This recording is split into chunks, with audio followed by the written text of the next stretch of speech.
always like to start.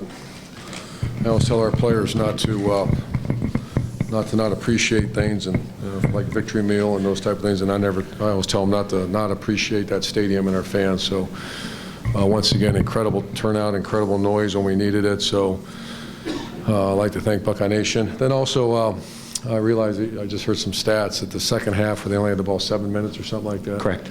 And our offensive line really, because that was a heck of a team. I knew going into it there was going to be a physical team. Their defensive line is outstanding, and one of the leading rushing teams in rushing defenses. So our offense, I really was pleased with our performance. We dropped back on first down more than we probably have in one game, more than we have in probably a year and a half. So that's showing that we have much more confidence in our receivers than we ever have, and certainly our quarterback, I thought Braxton played really well. Defensively, very disappointed in the first half. Very, very disappointed. I felt like we were getting pushed around. And I thought in the second half they did a much better job. But once again, you got to give credit. That's a good outfit that we beat in a tough physical game. So best thing about 7-0 is a chance to go 8-0. Answer any questions. Far right, Clay.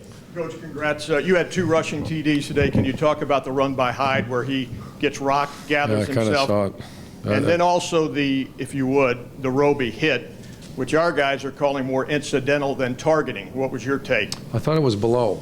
Was it? You guys could see it. Was it below the shoulder? Yeah. Yeah. So, I mean, that's my question. I guess I don't know if I got fined $30,000 one time for going after an official, so I'm not going to do that, okay? But I'm curious to find out the rule on the replay officials. That's supposed to get all replayed. So I'm gonna have fun. If that's not true, then I need an answer. We need an answer for that. Carlos played very well, and it was a wow play from what I heard and saw up on the big screen. So but they're kind of feeding off each other right now. That offense line and Carlos side. Once again, that was a very, very good rush defense. Front row left, Bill. What did you see was the problem on defense? Was it as simple as getting pushed around your defense in the first half? What did I say on tape? I watched the tape. Did you say tape? No, you said they got pushed around. Was there anything else that you saw? I don't know. I'll let you know next week. I'm more of a yeller and a screamer and let the defensive coaches make the adjustments. And I'm going to point out a guy too. When you lose a Christian Bryant, I keep looking for that next guy, and I found him. I think it's number 10, Philly Brown. The emotional guy that's in that locker in the kickoff team. And I mean, he was outstanding. And to think I'm saying Philly Brown, I went walk across the street for him last year. And now here's a guy that is an incredible leader. And I mean, I just looked on Don't Let Me Down, because I mean, he was phenomenal today as picking up the slack that Christian Bryant, because Christian's unique. And the people that devalue and don't understand that, never been in a locker room, never been in a huddle, that having that energy source. And so, but back to your question, defensively, I thought we'd done such a good job defending the run, and we didn't give up that many yards. We kept 100 and some yards. I thought it was worse than that, but it was headed that way in the first half. Front row, Bob. Braxton was talking about feeling healthy and running. I mean, you could tell. And I think he was tighter with the ball too. And Carlos, obviously, is running really hard and doing it. Is that the kind of complementary play that you need in your offense? I mean, it looks like if you're going to get where you want to go, the offense is going to have to impress everybody with that kind of play. Yeah, and I think you throw in the fact that once again I think we had more 2nd and 2, 2nd and 1, 2nd and 3s than we've had all year, and that's because we're dropping back on first down and kept throwing us hitches and curls and flat routes, and that's what that's what I want. That's what I'm used to when we were really good. So.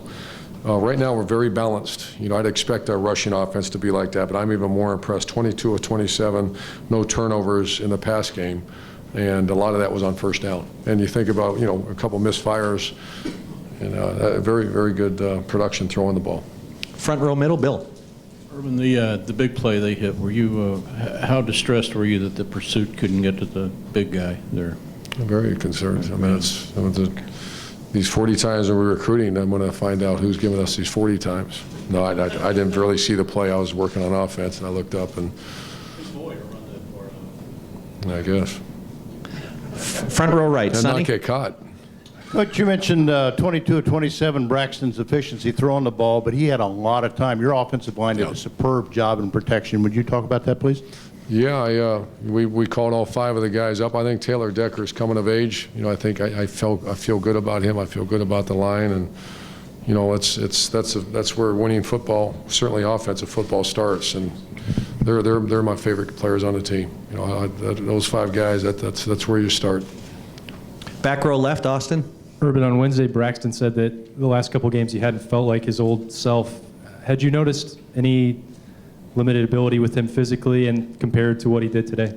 I just noticed practice. He's looked really good this past week. You know, we were a +1 week, so we went pretty hard Monday, Tuesday, Wednesday, and I can always tell he's feeling good when he's running and carrying out fakes and those type of things, and he's becoming a much better practice player, and obviously that correlates to production. So I can see it. He looks better. He looks like he feels great. Back row right, Tim. Yeah, Urban, 2 things. Number one, I think this is now your 3rd win streak of 20 games or more, which is fairly unique as a coach. What does that mean to you at all? Does it mean anything at all? And what do you think is sort of behind it? No, someday I imagine when I'm an old guy sitting somewhere, someone will say this, that's kind of cool, but right now, no, it's just, it means I've had, be blessed to have a bunch of very good players and a bunch of great coaches, so I didn't even know that. It's interesting. And the other thing, not deciding to go for it on that 4th and long play near the end of the first half and That's stuff. tough. What was the thinking there? Well, you know, we're into the breeze a little bit. That's would have been a 48-yard field goal or something like that. It would have been a long field goal into the breeze. Then I started thinking about punting it, and then I just think he was throwing the ball good. Our receivers were catching the ball good, so I decided to take a chance there. And you look at the time left in the half, and I thought we could stop them, which we did. So that's why we did it. Far left, Doug.